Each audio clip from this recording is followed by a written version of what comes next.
Are we are we live? Oh, good morning. I was just adding our poll for today. Happy Cinco de Mayo and welcome to Lunch with Lisa. I was just adding a poll for you all, and would you believe on episode 27 I missed the beginning starting there.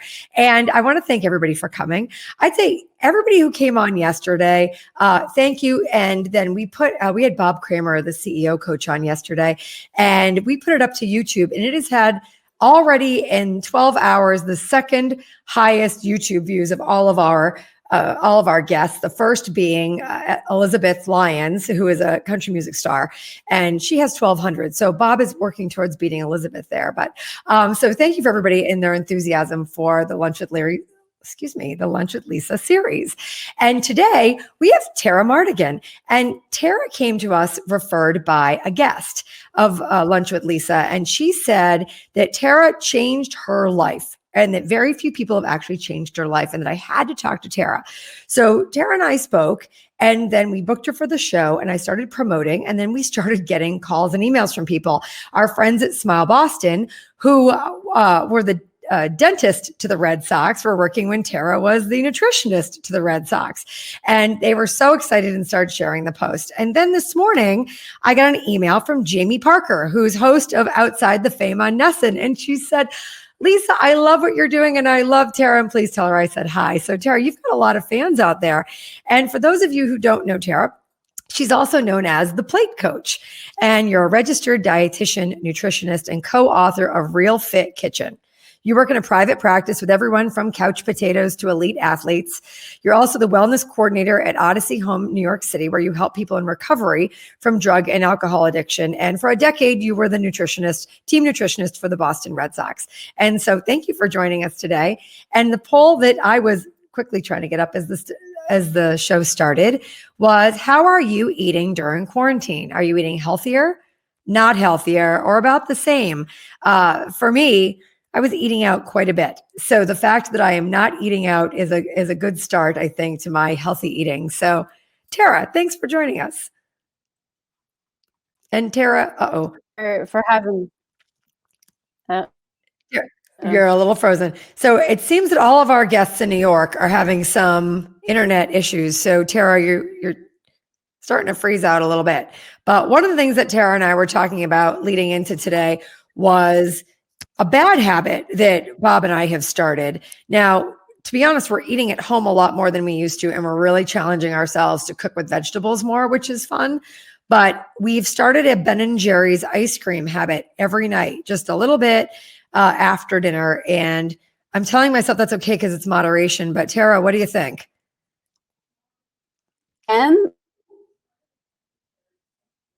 Goodness. I just kind of, let me see. You can't hear.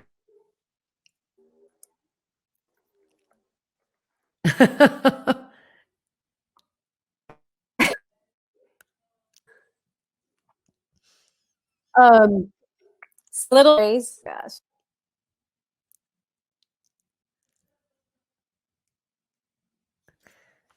Tara, are you able to clear up? I can hear you. I can hear you, but apparently you can't hear me. Is that true? Can you hear me now? Nope, now you're good. Gosh, yes, I feel can. I need to say this real fast because I guess my internet's not good. But a little bit of Ben & Jerry's every night is perfectly fine, I think. So go for it. Oh, good. How about now? But what are you seeing from people? What are you seeing from people in general during quarantine?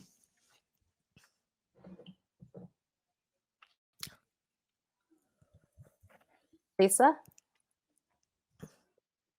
Yes. Okay. Not sure if you got what I just said, but yeah, I think a little bit of something that you really enjoy is perfectly fine. But what are you seeing generally during quarantine from people on how they're eating? A little, all over the place. Some people are actually using this time to get in the kitchen and cook more. A lot of my clients are experimenting with recipes that they wouldn't have had time before. So I think, there are some positives that are coming out of this awful time.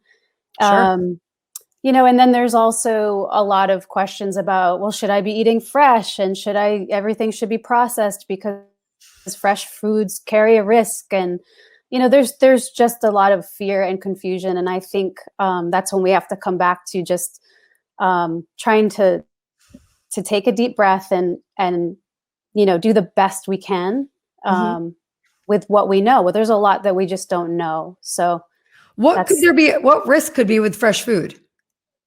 Well, there's a greater bacterial content when you have fresh fruits and vegetables. So the same advice that we would do before, as far as just washing them, and you don't need to have any sort of fancy fruit and vegetable wash, just warm water. There are some people that are doing like diluted bleach solutions and then ending up in the emergency room, which is not what you want to do right now. So just really, living life like we did before, with just a little bit more of a focused lens, perhaps. Like, there's nothing that you need to do differently. And also, I think at this time, it's really important to have, what I call self-compassion. We tend to think that we need to have everything be perfect right now. No, the simple stuff is what matters. So taking control of, basic nutrition, sleep, controlling stress, those types of things are going to be really impactful right now. Well, but Tara, basic nutrition, and I think this is where we all get confused.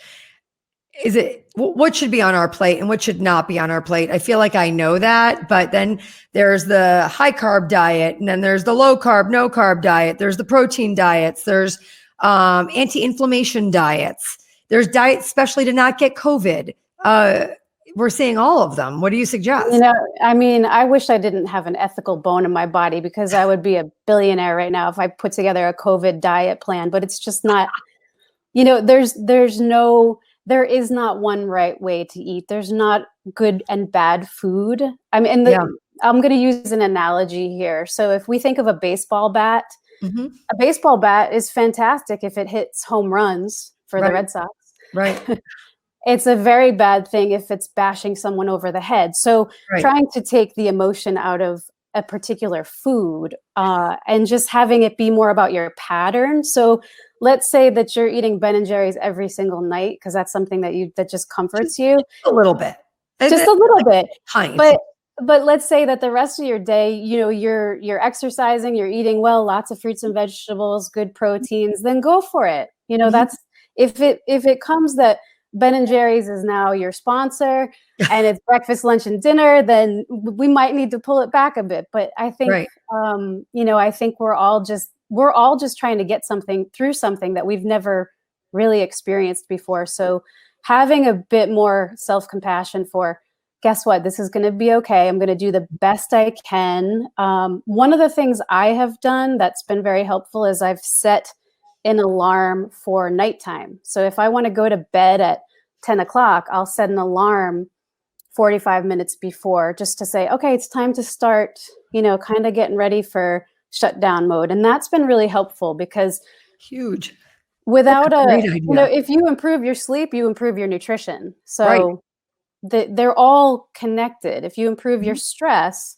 by adding maybe a 3 or 5 minute meditation twice a day, maybe once in the morning and once in the evening, you've then also improved your nutrition or your sleep. So they're all connected. And I think we tend to,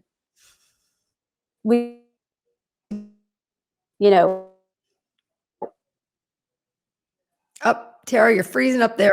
Vitamin C, I really nutrition, I think, as Tara, you're cutting out there a little bit. So until you pop back on, I'm going to answer the poll, the one where, how are you eating during quarantine? So 48% of our guests today are eating healthier, which is terrific. I'm actually eating healthier and trying to get a lot more vegetables into my diet, as well as put a garden in. I don't know if anybody else is doing a garden, but we have put a killer garden in our house and look forward to sharing that with our friends and our neighbors. 26% of you are not, 29% of you are not eating healthier, and 25% are eating the same. I do look forward to eating out a lot more than I am right now, but I'm going to close out that poll, and I am just going to put our usual poll of how are you managing working from home, because I like to see how we're doing. Tara, it looks like you're back in for now.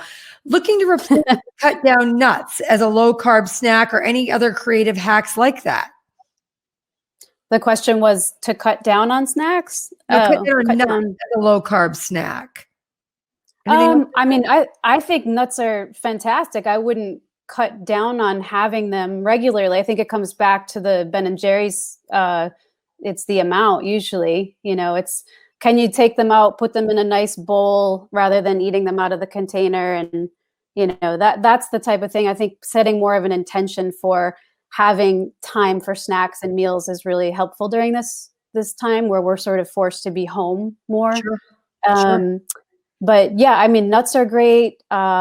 Fruit paired with nuts, maybe that's a way to cut down on the nuts, but also include something that's really nutritious too. Fruit is fantastic.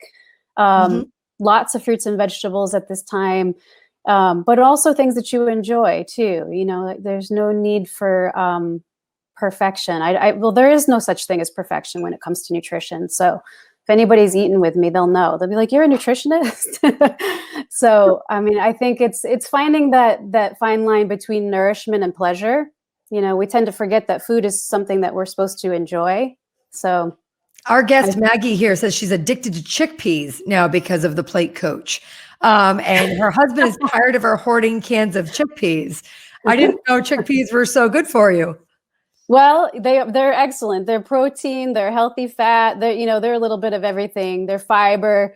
So with a chickpea, you're less likely to be hungry 2 seconds later because it's very filling. So that's probably what Maggie's talking about. Thanks, Maggie. Not just plain chickpeas. So like flavor them, put some spices on them. Boston Company Biana, fantastic chickpeas that are flavored, dry roasted. So. Mm-hmm. So when I'm eating, one of the things I know from eating at home versus eating out is that my plates are smaller portions. And also I know what I'm cooking in or how I'm cooking them. So I'm finding that that's probably better for me. But what about how I look at the plate? Is there a way I should look at the plate? I try and think of what portion of it is colorful. Is that something that you recommend? Absolutely. I'm very visual. So when I'm working with people, I try to encourage them to see at least half of their plate with color. And I think in the handouts, I put together basically a package of some handouts with some plate visuals that may be helpful to everybody. But yeah, if you look down and you see lots of color, then you're doing it right. I mean, it's as simple as that. How do you know the portions? So with regards to vegetables, I would say the more the better. If you can choose vegetables that are not starchy, so not lots of, the more is better doesn't count for big portions of potatoes and corn and peas, but for, the non-starchy category, you really can, eat lots of that because that's a good way to get in good micronutrients and vitamins and minerals too. So, and those are all going to be protective of the immune system and help not boost it, but balance the immune system, which I think is really important right now. When you see things that say, this is going to boost your immune system, you should probably just kind of have a more discerning eye with that stuff because that's very marketable right now. And it's really just, a lot of marketing, truthfully. We're not looking to boost anything. We're looking to really put our immune system in a good balance where it's doing its job, but it's not overwhelmed. So I'm watching everybody on the side talk about chickpeas now. I had no idea about chickpeas. This is like a completely new information. There's chickpea pasta. Where is chickpea pasta? Where do you get that? Regular grocery store. I think even my dad bought it once. Like at a Whole Foods? Would Whole Foods have chickpea pasta? You can get it in the corner bodega here in New York. I mean, that stuff you can find anywhere now. Yeah. All right. So I think that's a more common. Well, you're seeing pasta alternatives now. They're using different, instead of pasta grains. So you're seeing different interesting versions. So buns of chickpea pasta. All right. I'm glad we have got a chickpea expertise of attendees today. So that's perfect. Now I love steak on the grill. Oh, how much do you recommend for steak? So And here's where nutrition is really individual. I know okay. nothing about what that person's doing for activity, how, so there's a lot that I don't know to answer that question, but I would say, a standard um a standard from 3 to 6 ounces, but again, if this is the You an know what, Roy? That athlete, question then pausing her out because maybe people aren't going to like the answer to that. 3 to 6 ounces of steak doesn't sound like an awful lot. Sorry, Tara. Can you say that again? Because we lost you for a sec. yeah, I'm still gone, I think. Let's see. Yep. Nope. You're fine now. But Okay, I think you yeah. said 3 to 6 I gotta hurry ounces, and up. then the universe shut that down. Well, So Well, right. They shut it down because they didn't like that response. So maybe he's somebody that's doing lots of exercise, or so he could be more in the 8 to 12 ounce category. I just don't. It's one of those things. It's hard to just say. Which is, I think, what's important about nutrition is that when we see on a package, this is the portion size. You kind of have to have a discerning eye and say, okay, well, wait a sec. Actually, that's not going to be enough for me, or that's going to be just fine for me. So, what about keeping that's the track work of what you eat? I find that to be a royal pain in the neck, but when I do it, I'm shocked at what I ate. So, and it does sort of keep me accountable and in check. So, what are your thoughts on writing it down or taking pictures of it? That's another thing I know people do is take a picture of their food. Yeah, a lot of people ask me that when they want to work with me. They say, "Should I send you what I'm eating?" And I always say no. Um, that's what a dietitian should do. I don't think anybody should ever have to do that. So that's just my feeling on it. I do agree that it does help with the accountability, like to kind of have an idea, but you can still make progress without keeping track. There's so many other things to do in life that keeping track of your food shouldn't be one of them, in my opinion. Right. Well, that's good because I not only something that somebody asked me recently, you'll notice I drink kombucha like every day on the show. It's my favorite thing, and I drink lots of it. There's probably like another empty one here. Um, and is it good for me? Because I know that people love to debate this, and I know that I feel like my stomach works better and I just feel healthier on it. Is that just me falling victim to marketing, or what's the scoop with kombucha? Because I love it. I'm glad you brought it up. Mm. So I think it's a good case of sense plus science. So the science part is that, yeah, there's some really good beneficial bacteria that's in kombucha. And that's a Mhm. great brand, by the way. Can you hold Oh, that up? good. That's Health Aid. Yes. Shout out to Pink some. Lady Apple is awesome. It's Yes. actually Cassie's favorite. She's going to be really upset that I drank one of these out of the fridge because these Oh, are her. that's okay. It's for the show. That's right. Um, Anything that's for the show. um, so good beneficial bacteria. We know that keeping our gut flora intact and healthy at this time is a good thing. So it's like having yogurt, right? It's something that we know is good for you. Is it going to keep you away from COVID? Probably not. But it's also the most important thing that you said probably was that you like the way it makes you feel. So Right. I don't care what any dietitian or doctor tells you. If you like the taste of it and you like the way it makes you feel, you continue with that and your Ben and Jerry's at night. Well, perfect. What about, but I do know that some of them have a lot of sugar in them too, and to watch that part of it, right? Not all of them are, not all kombucha Yeah. is created equal. Yeah. So here's a really good one. To me, it's similar to. Stopped Oh, again. sorry. A question that this is a big debate in our house is dairy, full fat dairy, dairy at all. What are your take? What's your take on dairy, and how much should you have? My kids have cut dairy out entirely. Okay, so I think I came back on. I just typed in the chat. Full fat. I'm a fan of full Really? fat dairy. Wow. Why is that? Why is that? Number one, taste. To me, it tastes a lot better. And when something tastes a lot better, then you're usually more satisfied. So I can have a small amount of yogurt or full fat milk and I'm good. Whereas if I have the fat free, I'm just continuously searching for something that it's just not, Wow. not going to satisfy me. So Right.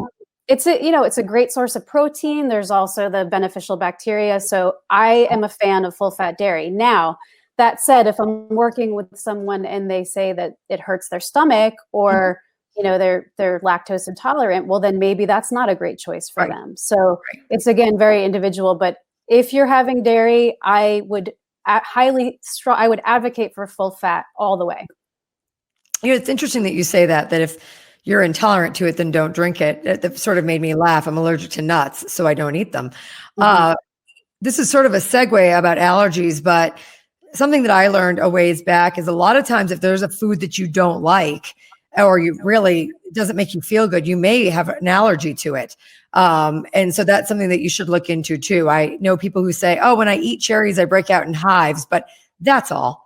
And that hives could become something really more dangerous. So food is something to pay attention to, how you feel when you're eating it, just for health, but also, maybe that's another guest I should have on, someone who's an expert in food allergy, because I'm pretty passionate about that one too. Really good question going back to gut health. How do you know if your gut flora is okay or not? I've wondered that too. Yeah. So the simplest way to know is how you're feeling day to day. So are you gassy? Are you going to the bathroom normally? This is where we get into the dietitian talk. That's not so sexy, but digestively, we're supposed to get up and have a bowel movement.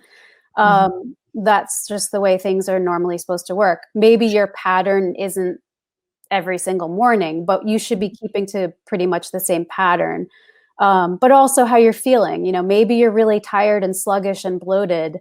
So that's a signal that maybe you have to pay attention to some of the food choices that you're making. Also, though, stress and being really tense can affect digestion too. So I would encourage those simple steps of taking time out. I did put in the resources for everybody, a good 3-minute breathing meditation that I like to do when I'm really stressed out before I eat. So if I come home or if I'm wanting to eat more than I think I should, this is a really good way to sort of come into the body, is what it's called. And that also can help with digestion. So that's interesting, because I can't tell you how many times I will go for Italian as a way to make my life better, because I think Italian cures all. And so when I'm stressed, I go straight for the Italian. And so maybe I just need to calm down a little bit before I dive into lasagna. Well, no, do both. I know that we only have a few minutes left. So if people have questions, please put them up. Your book goes over a lot of this, and I know that we have a link to the book. But also, what if I had a coach? Now, I know that you do coaching programs for people. I don't know that I would need one for a long period of time. Is it something that you do for short periods just to get me going? How does that work, and how do you work with people? Absolutely. So, some people hop on just for once, one coaching session. Usually it's more, because as you can tell with nutrition, there's a lot of questions that people have, and to really individualize. But I am happy to talk to anybody for a exploratory call and see how I may be of help. And I think Hayden's putting up some resources so that you can write to me. And so I would say typically what I do is I work with people after the initial session. I end up doing shorter sessions each week. So I may do 15 minutes or 30-minute sessions once a week for, and that I think is much better than, okay, here are your goals, and then I'll see you in a month or two, because people just trail off. So I'm much more I'd like to check in regularly, but shorter sessions. So, and it's very individualized. There's no cookie cutter. I really meet people where they're at. So I had a nutritionist, and she was working to get me on a completely balanced protein carb diet. And I remember I'd have to go over it with her every Friday. And she one day was like, there's a half a bagel here. And I'm like, I know. She's like, why did you eat half a bagel? I'm like, because I really wanted it. And she looked at me like I was crazy. And I just thought, this might be too strict a diet for me. I don't know that I can do this. Yeah. So I think I need something that's a little more balanced, maybe. I favor, I would say, and there's a lot of nutritionists that are heading this way, but more of an intuitive eating approach, not diet, not restrictive. Really, you improve your relationship with food as opposed to just, following a plan. I really Right. believe in that because it's long term. So, Well, I was miserable on that plan, so I 100% agree with you. yeah. Of the poll, 26% of you are loving working from home. So that's quite a dip from a couple of weeks ago. It looks like people are starting to get a little antsy. Though I think with the weather being better, I would think the flexibility of working from home would be great, but I guess we'll see.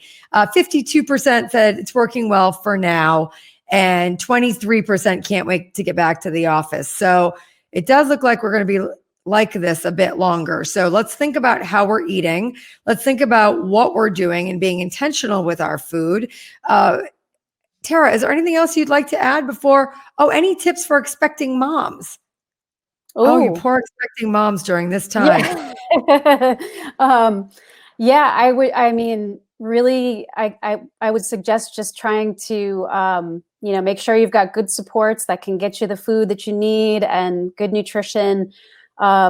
Nothing changes. Just really try to nourish your body as best you can. Get adequate sleep. Stay hydrated.